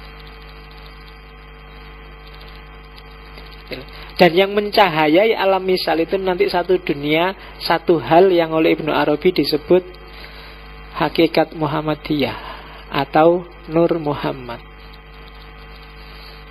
Jadi ini semacam blueprintnya alam semesta, ada di alam misal. Jadi kamu besok mau jadi apa, kamu ada apa dengan pikiranmu, kamu semuanya sudah ada blueprintnya, sudah ada cetak birunya. Makanya para wali yang mengakses ke sana itu kadang-kadang mereka bisa ngerti masa depan, bisa ngerti yang belum terjadi, bisa ngerti masa lalu yang sudah tersembunyi. Kenapa? Karena mereka bisa mengakses alam misal. Jalannya pakai imajinasi kreatif. Metodenya ya riyadhah, kasyaf. Jadi kenapa pakai imajinasi kreatif? Karena orang yang imajinasinya mati, cara berpikirnya hanya yang fisik dan rasional, nggak akan bisa menjangkau alam ini. harus imajinasinya yang hidup. Jadi akalnya menangkapnya dalam modenya, modenya mode imajinatif, imajinasi. Metafisikanya agama itu kan nggak bisa ditangkap kalau imajinasimu mati. Eskatologi nggak akan bisa kamu pahami kalau imajinasimu mati. Sirotol mustaqim itu kalau imajinasimu mati, kamu akan bilang sirotol mustaqim itu omong kosong, nggak masuk akal. Mana ada rambut dibelah 7, tajamnya kayak 7.777 pedang misalnya. Nggak masuk akal. Yang bisa menangkap eskatologi, yang bisa menangkap metafisika, dunia gaib itu imajinasi. Jangankan gaib yang itu, gaib yang di TV-TV itu aja kalau imajinasimu mati kan wassalam. Ya kan? Ada pocong saya melihat, Allah ndak kelihatan, omong kosong, mesti gitu. Kalau imajinasimu mati, bahkan dunia gaib seni, dunia gaib budaya nggak akan bisa kamu tangkap. Kamu nonton film kok pakai empirisisme dan rasionalisme, sumpek kamu nonton film. Ya kan? Lihat perang, lihat tembak-tembakan, Allah itu bohong, itu cuma acting, wis. Iya, gak seneng plus kamu lihat film itu kan. Ngapusi itu, sedih gitu kamu. Gak enak kamu nonton film aja, gak menikmati. Lihat budaya juga, itu pura-pura itu, lihat, iya kan. Kayak kamu nonton sulap terus, Allah itu bohong, itu ada triknya, wis gak enak. Imajinasinya aja main, anggap aja itu beneran, terus wah, terus tepuk tangan, lebih enak. Daripada kamu anggap bohong, nanti nonton film temenmu nangis-nangis, kamu marahi, gitu aja nangis, itu bohong, cuma acting, itu enggak enak. Enaknya nonton film kan bisa ketawa, bisa nangis, bisa hanyut, kan gitu. Dan yang bisa kayak gini, imajinasi. Ya, yang kayak gitu aja butuh imajinasi, apalagi alam misal, apalagi dunia eskatologis, dunia gaib, dunia, apalagi dunia wahidiyah. Oke, maka mungkin masih ada di toko buku tulisannya William Siddiq itu kan, yang judulnya Imajinasi Kreatif Ibnu Arabi. Nah, silakan yang tertarik kamu bacalah buku itu, karena saya nggak akan menjelaskan panjang, karena begitu tak jelaskan agak panjang lagi kamu akan bingung. Bayangkan kayak gitu aja pentingnya namanya imajinasi. Nah, tadi saya bilang alam misal itu di bawah kendali, di bawah naungan namanya Nur Muhammad, ya, atau hakikat Muhammadiyah. Yo, yang NU mungkin lebih suka menyebutnya Nur Muhammad aja.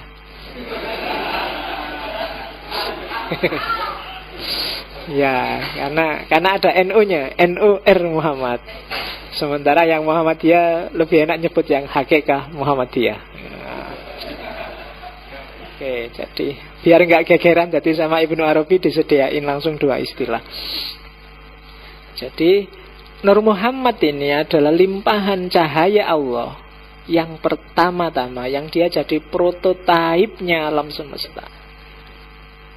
Karena dia prototipenya alam semesta, sementara manusia itu mikrokosmos, sebenarnya dia adalah prototip manusia yang sempurna.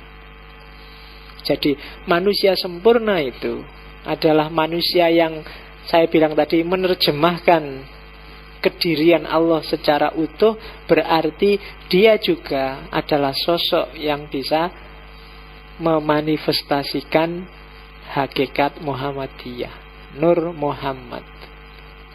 Jadi yang paling benar, paling baik, paling indah itu ada di Nur Muhammad, prototipe manusia sempurna. Dialah yang jadi blueprintnya alam semesta. Kenapa disebut Muhammad? Ya karena ini bukan Muhammad yang fisik, yang manusia, tapi Muhammad yang rohani. Makanya kan ada hadis, meskipun validitasnya dipertanyakan, Nabi pernah bilang, aku diciptakan lebih dulu dari Adam, dan besok yang paling akhir dimatikan. Nah itu kalau tafsirannya Ibnu Arabi, ya maksudnya Nur Muhammad ini. Dan nanti Nur Muhammad ini manifestasi fisiknya ya Nabi Muhammad.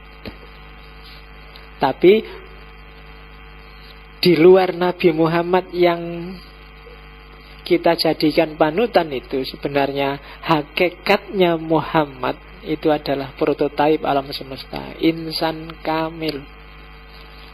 Yo, Allah ngasih kita benchmark, ngasih kita contoh.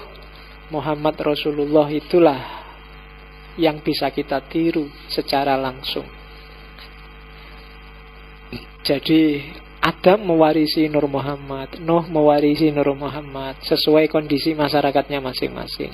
Dan puncaknya adalah Muhammad itu sendiri. Jadi ini cahaya hidup, cahaya yang jadi rujukan alam semesta. Karena dia paling dekat dari Allah, karena dia limpahan pertama dari Allah. Oke, ini modusnya. Kenapa sih alam semesta ini kok masih ada? Ya karena alam semesta itu lahir dari cintanya Allah. Seperti tadi ada hadis, kuntu kanzan mahfiyan fa ahbabtu an u'rofa fa khalaqtul khalqa fabi arafuni. Jadi aku adalah perbendaharaan yang tersembunyi, nggak ada orang tahu, ahadiyah. Dan aku rindu untuk dikenali. Fa'ahbabtu, ada cinta di sana. Dari cinta maka lahir wahidiyah dan syuhudiyah. Nah, jadi modusnya, siapa sih aktor di balik lahirnya wahidiyah dan syuhudiyah? Ternyata mahabbah, cinta, cintanya Allah pada kita. Kalau bukan karena cinta, mungkin alam semesta ini sudah bubar sejak dulu, termasuk bumi. Tapi karena Allah cinta pada kita, maka sampai hari ini kita masih hidup. Cuma, perhatikan hadis itu. Apa sih tujuannya ada makhluk? Arafuni, biar makhluk itu kenal aku. Makanya ada hadis yang bilang besok kiamat akan datang kalau nggak ada satu orang pun menyebut nama Allah. Berarti apa? Allah sudah nggak dikenali lagi. Ketika Allah nggak dikenali, berarti ya sudah selesai. Wong dulu Allah menciptakan makhluk biar dikenali. Sekarang nggak ada satupun orang yang kenal dia, atau merasa kenal dia padahal tidak, atau hanya kenal namanya dan dipakai untuk kepentingannya sendiri-sendiri. Berarti itu sudah tanda-tanda berarti alam akan segera berakhir. Kita sudah jauh dari kenal pada Allah. Meskipun kalau katanya Ibnu Arabi, sampai hari ini kita masih diselamatkan oleh para kekasih Allah, para wali Allah, teman-temannya Allah, aulia Allah. Kalau di Ibnu Arabi, wali itu jumlahnya sekitar 7.000-an, yang kalau dia meninggal akan diganti. Ada wali kutub, ada wali abdal, ada hierarkinya. Ada kitab khusus yang ditulis di Fususul Hikam, itu jumlahnya sekitar 13.000 berapa, cuma di satu masa bisa sekitar 7.000-an. Yang kalau meninggal dia diganti. Gara-gara ada para kekasih Allah, para orang-orang yang dekat dengan Allah inilah, maka alam semesta masih berputar seperti ini. Kalau mereka nggak ada mungkin sudah selesai. Makanya ramalan kiamat itu kan selalu meleset. Kenapa? Jangan khawatir, aulia Allah masih banyak sampai hari ini. Cuma kamu nggak akan bisa mendeteksi siapa mereka. Bahkan kadang-kadang para wali itu sendiri nggak tahu kalau dirinya wali dan disayangi oleh Allah.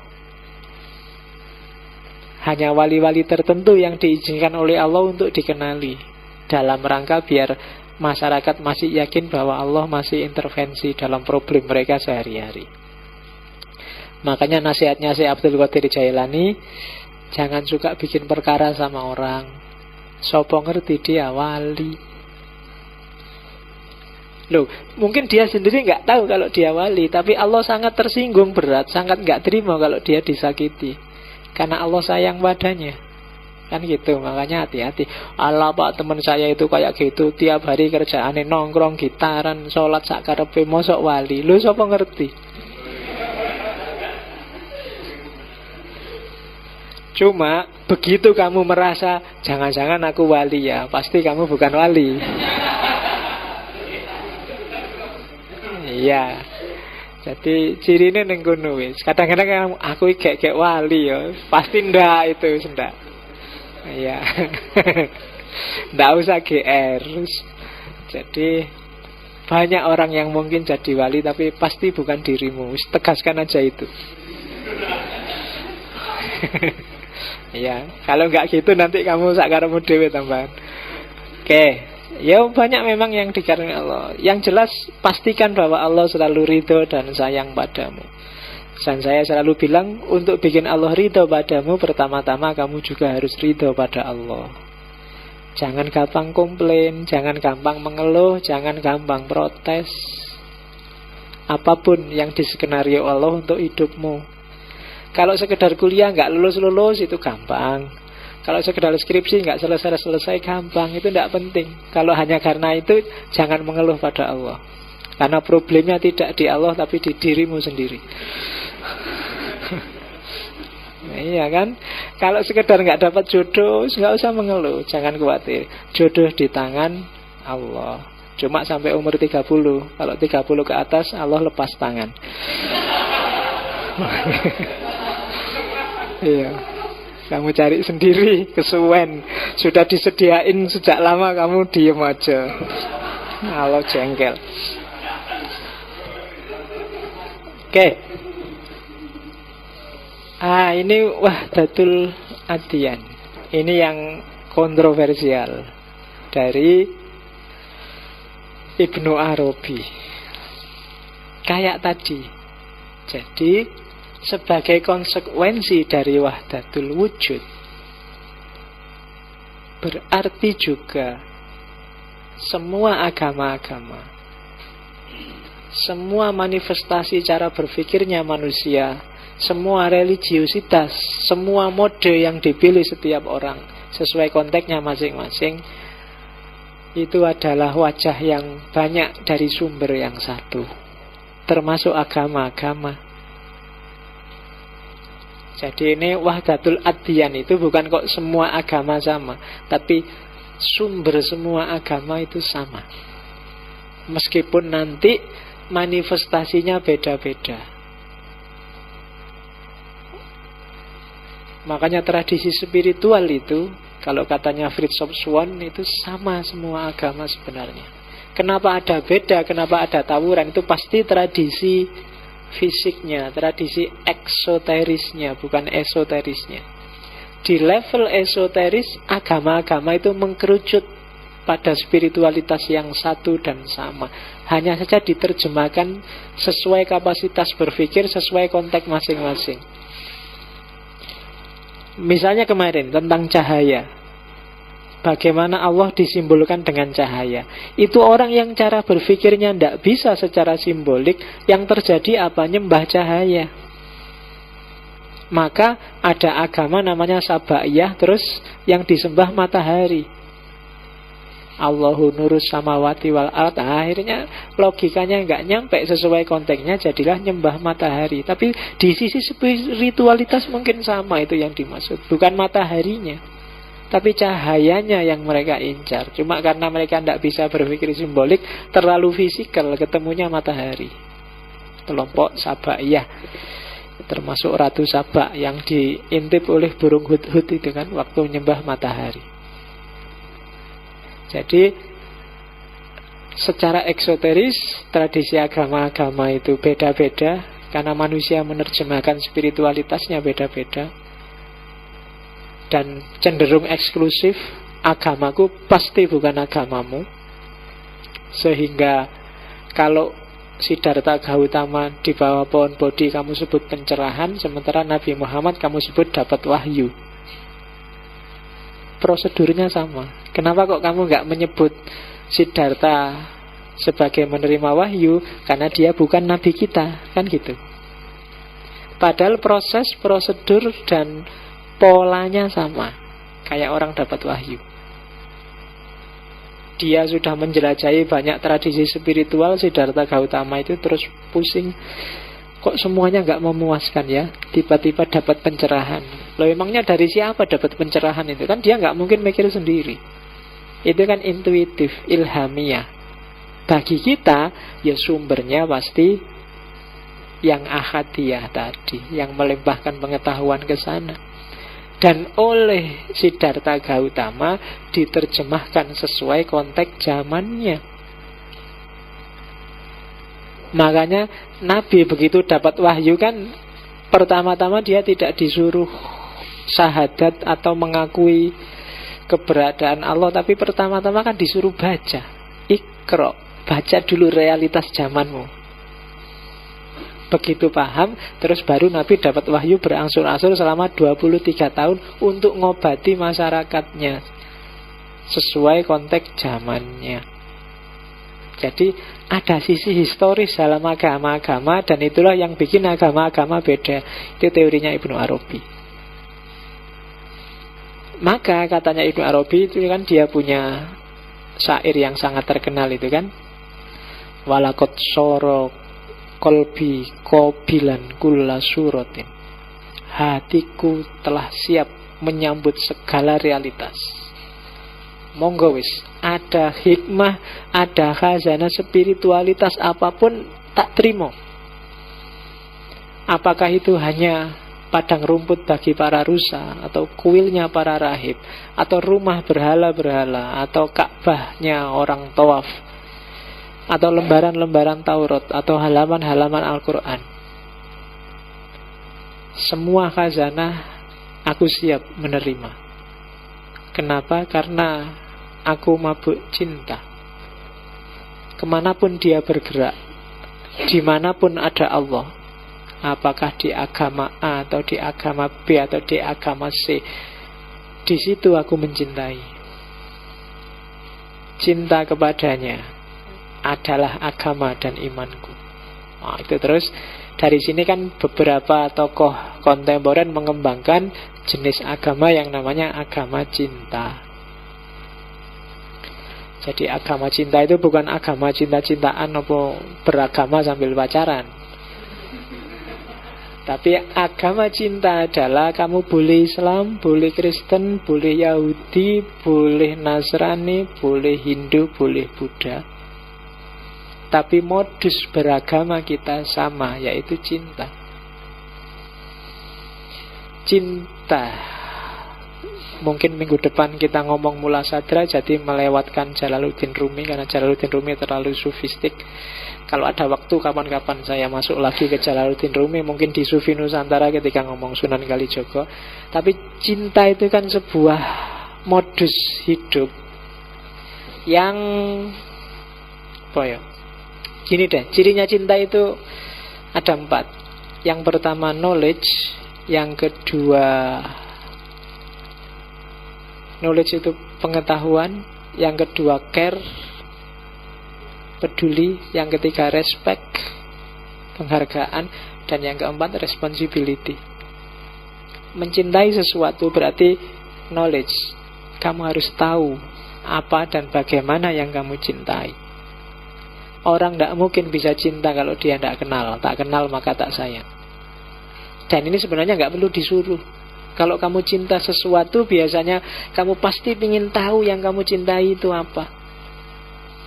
Khususnya untuk urusan dunia. Begitu kamu naksir seseorang, itu kan biasanya kamu tanya, dia anak mana, senengannya apa, nongkrongnya biasa di mana, orang tuanya kayak gimana, kan selalu gitu. Itu knowledge, itu tuntutan biasanya. Kamu disuruh nggak disuruh selalu begitu. Makanya puncak cinta pada Tuhan oleh beberapa sufi kan tidak disebut mahabbah, tapi disebut ma'rifah. Semakin dalam pengetahuanmu tentang sesuatu, semakin kamu bisa mencintai lebih dalam. Tapi semakin dangkal, ya sedangkal itu cintamu padanya. Oke, ciri pertama knowledge. Jadi tanpa knowledge orang tidak bisa mencintai. Maka Kalau mengembangkan agama cinta, berarti kamu harus mencintai. Kepada yang lain juga modusnya adalah cinta. Saling berbagi informasi, berbagi pengetahuan, saling ingin tahu, saling meluaskan wawasan, meluaskan spiritualitas. Kalau sudah tahu, respect, dihargai. Kalau cinta pada Allah, aspek menghargai itu apa sih? Tadi tak bilang, kamu ridho pada Allah, itu berarti respect pada Allah. Tidak apa-apa aku dibikin kulitku hitam, yang penting Allah ridho padaku, itu cinta. Tidak apa-apa aku dibikin jelek, tidak penting, yang penting Allah senang padaku. Tidak ada cewek yang senang juga tidak apa-apa. Nah, itu cinta namanya. Semua yang lain benci padaku tidak apa-apa, asal kamu yang kucintai suka padaku. Kan gitu orang jatuh cinta itu. Itu respect. Jadi menghargai apapun dia. Kamu suka nongkrong tidak apa-apa, kamu suka gitaran tidak apa-apa, monggo sesuai sukamu, yang penting aku cinta padamu. Itu respect namanya. Yang ketiga, care, peduli. Jadi meskipun tadi respect, tapi juga peduli. Peduli pada yang dicintai, tidak cuek. Melakukan apapun selalu mikir, kira-kira yang kucintai seneng gak ya? Itu kan peduli. Lawannya peduli kan cuek. Terserah kamu suka apa enggak, aku ngerokok, yang penting aku ngerokok, kamu mau apa. Itu tidak care berarti. Tidak peduli sama dia. Kalau peduli kamu siap berkorban.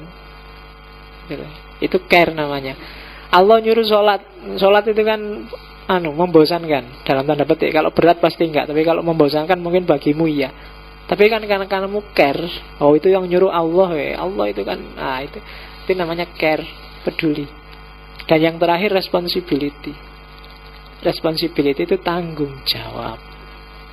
Jadi enggak sekedar nyari enaknya saja, harus siap tanggung jawabnya.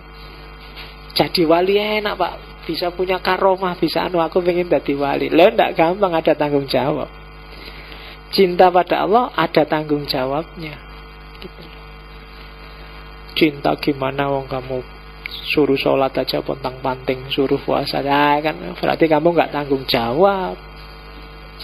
Ya kan? Ada knowledge, ada care, ada respect, ada responsibility. Sebenarnya teori cinta agak panjang di Jalaluddin Rumi, tapi next time kita bahas Jalaluddin Rumi. Minggu depan kita masuk Mula Sadra, biar gak terlalu panjang di Iluminasi. Oke, itu Wahdatul Adyan. Dan insan kamil, manusia sempurna. Kalau di Fususul Hikam ada insan kamil, ada insan hayawan, manusia sempurna, manusia hewan. Kenapa disebut manusia? Manusia hewan itu manusia yang kehilangan kemanusiaannya. Posisinya persis kayak hewan, hanya beda jenis. Beda diferensia kalau katanya Ibnu Arabi. Kan hewan itu macam-macam. Ada kuda, ada ayam, ada kambing, dan ada manusia. Makanya para filosof beberapa kan mendefinisikan manusia itu al-hayawan an-natik. Ketika kehilangan natiknya, dia jadi hewan. Cuma kalau di sufi seperti Ibnu Arabi, parameternya bukan mikir atau enggak mikir, tapi bebas dari nafsu, bebas dari kegelapan apa enggak. Kalau dia tidak bebas dari nafsunya, dari ambisi duniawinya, maka dia insan hayawan. Kalau dia masih terikat oleh dunia, kalau dunia sangat mempengaruhi hidupnya, dunia adalah variabel yang tidak terpisahkan dari hidupnya, maka dia manusia hayawan. Jadi manusia hayawan itu hidupnya di an-nash'ah ad-dunyawiyah, formasi duniawi. Sementara insan kamil hidupnya di an-nash'ah al-ukhrawiyah. Jadi formasi hidupmu itu coba kamu cermati sendiri. Kamu ada di formasi duniawi apa formasi ukhrawi? Kamu sendiri yang bisa ngukur. Yang kamu lakukan tiap hari, bangun jam berapa, ngapain aja, jam segini ngapain, dalam seminggu ini sudah melakukan apa saja, sebulan ini yang kamu lakukan apa, setahun ini kamu lakukan apa, akan kelihatan formasinya. Oh, spiritualitasnya bagus sudah, nah, itu formasinya ukhrawi. Tapi ini setahun ini cuma mikir yang tidak penting-penting semua, cuma mikir kos-kosan, mikir angkringan, mikir berarti itu formasinya formasi duniawi. Nah, tinggal kamu lihat. Formasi itu kan menentukan sukses tidaknya, kayak sepak bola itu kan. 3-4-3 apa 4-4-2 apa 10-1 apa kan kayak gimana. Loh kan ada kan yang 10-1 kalau bal-balan merasa kalah kan terus 10 pemain dijadiin back, dikasih 1 dot striker di depan kan. Kayak 10-1 kan itu. Ya orang nyebutnya parkir base. Itu kan strategi 10-1. Kadang-kadang 11-0. Jadi ning mburi kabeh karena khawatir kalah. Nah, itu formasi duniawi, formasi ukhrawi. Yang panjang dari Ibnu Arabi ya tentang insan kamil. Jadi insan kamil adalah manusia yang sempurna, baik jasmaninya atau rohaninya. Sempurna jasmaninya berarti dia sempurna mengemban tugas memelihara alam semesta sebagai khalifah. Dan sempurna rohaninya berarti dia memanifestasikan diri sebagai cerminnya Allah secara utuh. Kalau dia ngomong, yang ngomong Allah. Kalau dia jalan, yang jalan Allah. Takhallaq bi ahlakillah dan yang sejenis itu. Dialah insan kamil. Jadi rohaninya adalah Allah dan jasmaninya adalah alam semesta. Karena manusia adalah mikrokosmos. Itulah insan kamil. Yang bisa kayak gini katanya Ibnu Arabi ya para nabi, para rasul, para wali, para sufi, atau orang-orang tertentu yang diberi anugerah oleh Allah. Oke, ya memang agak panjang kita untuk jadi insan kamil. Nanti konsepnya Ibnu Arabi akan disempurnakan oleh Al-Jili. Dan Al-Jili nanti menginspirasi Iqbal. Semoga kita nanti ada sesi untuk ketemu Iqbal ketika ngomong filsafat Islam yang era modern. Karena Iqbal termasuk pengagumnya Ibnu Arabi. Beberapa filosof muslim modern, Iqbal, Abduh itu termasuk yang pengagumnya Ibnu Arabi. Nah, cirinya apa sih insan kamil itu?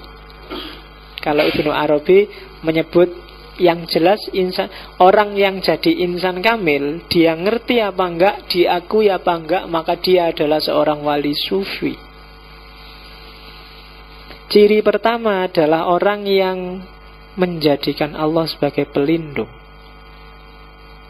Berarti insan kamil tidak pernah minta-minta, tidak pernah minta tolong pada siapapun atau apapun selain Allah. Kalau masih minta-minta pada yang lain, dia masih belum insan kamil. Yang dia yakin yang hanya melindungi Allah, maka perlindungan yang dia cari hanya perlindungan dari Allah. Kebutuhan yang dia minta adalah kebutuhan dari Allah. Oke, itu ciri pertama. Ya kayak kita kan masih jauh, berarti kan kita masih sering minta orang tua, minta tolong teman, minta kebijaksanaan dosen. Nah, itu berarti bukan insan kamil. Kan biasa kan, Pak, minta kebijaksanaannya, Pak. Saya semester ini jarang masuk, Pak. Itu kan. Itu minta kebijaksanaan apa minta ketidakbijaksanaan? Nah, kalau kebijaksanaan malah kamu tidak lulus. Tapi kalau kamu minta saya tidak bijaksana, baru kamu lulus. Oke. Yang kedua, insan kamil pasti dia mencintai Allah. Kemudian ingin memanifestasikan sifat-sifat Allah. Sabar, penyayang, pemaaf. Insan kamil pasti. Tapi yang kemerungsung, ngamuan, dikit-dikit matanya melotot, Nah, itu berarti belum, masih jauh. Harus latihan lagi. Tidak gampang sabar itu. Tidak suka itu wajar. Nggak apa-apa kamu nggak suka, tapi jangan nggak sabar. Saya nggak suka BBM naik, tapi bukan berarti terus kamu ngamuk-ngamuk. Ketika kamu ngamuk-ngamuk, mungkin yang lain nggak terlalu rugi. Kamu sendiri yang dapat rugi banyak, khususnya secara spiritual. Kenapa? Ketika begitu kamu ngamuk-ngamuk, perilakumu nggak terkontrol, ucapanmu juga tidak terkontrol. Nafsunya yang dominan, kalau menurut Ghazali namanya nafsu amarah. Orang yang kena nafsu amarah itu akalnya mati, hatinya mati. Boleh demo tapi jangan sambil marah. Isora ya. Nggak tahu saya, tapi usahakan jangan sambil marah. Kritikan nggak apa-apa, teriak nggak apa-apa. Susah ya teriak tapi nggak marah itu ya. Tapi ya usahakan pokoknya batinmu jangan marah deh. Dan jangan benci pada siapapun. Bencilah kebijakannya, keputusannya, perilakunya, tapi jangan orangnya. Itu yang latihannya berat. Saya mungkin juga tidak bisa, tapi ya harus latihan. Kenapa harus latihan? Karena kita ilaihi roji'un. Hidup kita itu harus selangkah demi selangkah, dikit-dikit semakin dekat pada Allah. Jangan serta-merta, oh tidak bisa pak, berat terus ditinggal. Tidak. Harus latihan dikit-dikit. Malayudroku kulluhu, layudroku kulluhu. Yang nggak bisa dicapai semuanya, ya jangan ditinggal semuanya. Latihan dikit-dikit aja, pelan-pelan. Pas lagi marah, ingat tidak apa-apa. Astagfirullah, aku kok marah. Wis tetap nggak setuju, tapi jangan marah deh. Kan gitu. Oke, yang ketiga, orang yang kalau ada apa-apa selalu ingin kembali pada Allah. Ya manifestasinya adalah taubat, istighfar. Pokoknya ada masalah apapun, ada keliru atau melakukan apapun, selalu dikembalikan pada Allah. Itu wali sufi mentalnya. Ada apa-apa Allah, ada apa-apa Allah, ada apa-apa Allah. Dan itu nanti yang disebut oleh Ghazali, maka lama-lama aliran darahmu akan zikir sendiri Allah. Dan kalau di Ibnu Arabi, kalau kamu baca tentang wali-wali, orang yang aliran darahnya zikirnya adalah Allah, dia akan nyampe karomah level 19. Karomah itu ada levelnya. Karomah level 19 adalah orang yang sampai level kun. Level kun itu apapun keinginanmu akan wujud. Kalau aku bilang teh ini harus jadi susu, akan jadi susu. Cuma ya nggak mungkin wali kayak gitu. Ya, karena nggak sembarangan. Orang yang nyampe level spiritualitas tertentu yang bisa kayak gitu. Dan orang yang nyampe level ini nggak mungkin iseng kayak kita.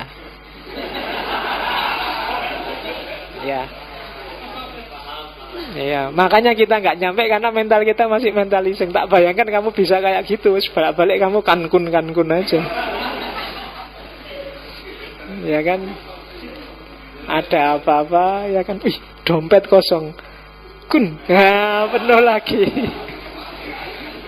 Oke, iya wis karepmu lah ngono. Makanya Allah itu ngerti lah kamu, makanya nggak dikasih itu. Oke. Yang selanjutnya, orang yang selalu tazkiyatun nafas. Jadi ada kotoran apapun di batin, cepat-cepat dibersihkan, biar Allah selalu tampak dalam cermin batin kita. Karena kalau dia kotor nggak tampak. Yang selanjutnya, orang yang selalu bersyukur.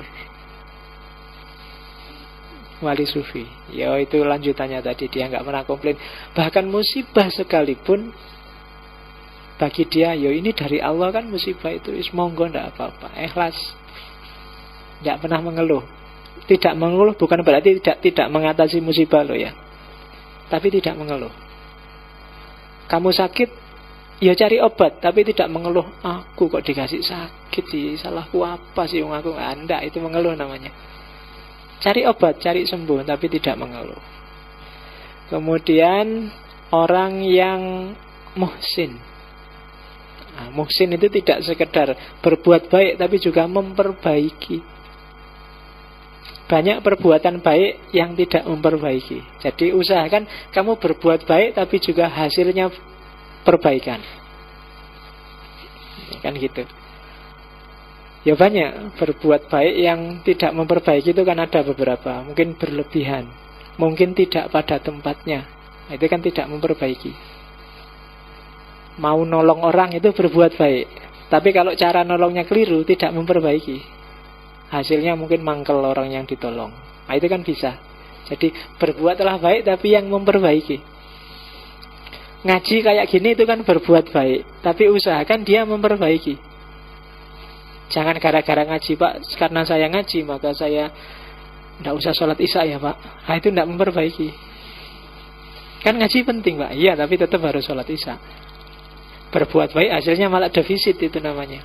Tidak boleh. Karena saya sudah ngerti filsafat, Pak. Nah, karena ngaji filsafat, maka saya sekarang ngerti filsafat. Boleh ngeyel berarti, Pak, diskusi, Pak. Boleh tidak. Itu berarti tidak memperbaiki. Kuliah itu baik, tapi hasilnya juga harus baik. Itu yang dimaksud memperbaiki. Kok dengan kuliah kamu malah kemelindi, malah sombong, malah itu berarti tidak memperbaiki. Kuliahmu tetap perbuatan baik, tapi tidak memperbaiki. Itu muhsin. Terus, dan yang terakhir, cirinya seorang wali sufi adalah orang yang Allah selalu hadir dalam hatinya. Ini yang berat. Menghadirkan Allah di dalam hati itu, kadang sholat aja kan Allah nggak hadir. Ya kan? Kamu sholat itu loh, Allah nggak hadir dalam hatimu. Itu kan sudah berat, itu kan obatnya. Jadi padahal harusnya tidak sholat pun Allah hadir. Padahal kita sholat saja Allah tidak hadir. Nah, itu panjang perjuangan kita berarti kan. Jadi jarak kita sama Allah masih agak jauh. Jadi step demi stepnya harus berusaha beneran. Ibnu Arabi umur 20 tahun sudah jadi sufi besar. Nah, kita sudah umur 25 tahun masih bingung dengan diri kita sendiri. Nah, harus diperbaiki, harus muhsin terus. Perbuatan kita yang baik banyak, tapi yang muhsin bisa dihitung dengan jari. Coba dilihat. Mungkin kamu ngaji juga, tapi ngaji itu muhsin enggak? Jadi faktor perbaikan enggak bagi hidupmu? Mungkin ada yang rajin Senin Kemis, tapi Senin Kemis itu muhsin enggak? Memperbaiki hidupmu enggak? Atau sekedar ritual, sekedar perbuatan baik selesai? Ah, itu yang wali sufi tidak boleh ada perbuatan baik yang sekedar selesai perbuatan baik. Maka dalam Quran kan selalu ibadah fisik itu disambungkan dengan ibadah perbaikan. Sholat itu ada tanha anil fahsya wal munkar. Puasa ada imsak, lahirnya kemampuanmu untuk menahan diri. Zakat lahirnya penyucian harta, kerelaanmu untuk berbagi. Haji melahirkan mentalitas kebersamaan. Itu kan selalu ada visi perbaikannya. Nah, selama ini kita sering berhenti di berbuat baik, tidak nyampe ke level perbaikan. Dan di antara cara untuk biar jadi perbaikan itu ya hadirkan terus Allah. Biar kita selalu bareng dengan cahaya. Kan kayak di Surawardi kemarin kan, ada apa-apa ukurannya tinggal ini cahaya apa kegelapan. Kalau cahaya ayo jalan, kalau gelap ya jangan. Dan apa sih ukurannya gelap apa cahaya? Kamu sendiri yang tahu, tanyakan hatimu. Tapi hati saya nggak jelas, mungkin hatiku gelap Pak sekarang. Berarti kamu harus riyadhah tazkiyatun nafas dulu. Wah, itu kan rumusnya itu kalau di sufi cumaan. Oke, alhamdulillah Ibnu Arabi pengantar. Ya, saya harus tegaskan pengantar itu karena sebenarnya masih panjang dan luas teori-teorinya Ibnu Arabi. Ini pengantar teorinya. Silahkan kamu masuki satu-satu. Setiap isu yang tak angkat di sini itu penjelasannya panjang dan luas. Bahkan setiap sub isu itu dia jelaskan sangat panjang lebar. Oke, dan mungkin nggak sama persis kayak yang tak jelaskan karena Itu kan nunggu ilham dari Allah kan saya keluarnya kalau di sini itu. Entah yang keluar apa bisa metu-metune ya, itu berarti dari atas. Sudah tidak rasional lagi nunggu. Intuisi itu sudah. Oke. Kalau ada yang mau komen 1, 2 enggak apa-apa. Kalau enggak ada alhamdulillah. Ya. Alhamdulillah, minggu depan kita akan ketemu puncaknya tradisi iluminasi, yaitu Sadruddin Shirazi, Mula Sadra. Setelah itu saya cukupkan yang dari tradisi iluminasi. Pada saatnya nanti kita akan kembali ke Islam lagi. Entah kapan, mungkin di Islam di modern sebelum Islam kontemporer, tapi saya tidak tahu kapan. Karena setelah ini kita kembali lagi ke barat, ke awal postmodern. Ke awal postmodern itu ada beberapa ideologi neo. Ada neo-marxisme, ada beberapa neo yang neo-positivisme ada. Nanti beberapa kita bahas. Setelah awal modern, terus kita awal postmodern, kita ke filsafat timur sebentar. Mungkin tak awali di Cina. Setelah itu balik lagi ke postmodern barat yang belum selesai, terus kembali ke Islam mungkin. Setelah Islam ke barat sebentar, mungkin model tematik, apakah itu semiotik, filsafat bahasa, ataukah hermeneutik atau apa. Pokoknya setelah selesai zaman postmodern kita masuk ke tema. Yang belum selesai dengan zaman ya kita lanjutkan mungkin filsafat Islam yang modern. Dan selanjutnya nanti ada filsafat Islam kontemporer, atau filsafat timur India, atau filsafat timur Persia. Kita tidak tahu nanti ketemunya apa. Yang jelas diikuti saja. Entah moodnya nunggu ilham dari Allah nyampainya apa nanti. Oke, saya kira itu. Wallahul muwafiq, wallahu a'lam bissawab. Wassalamualaikum warahmatullahi wabarakatuh.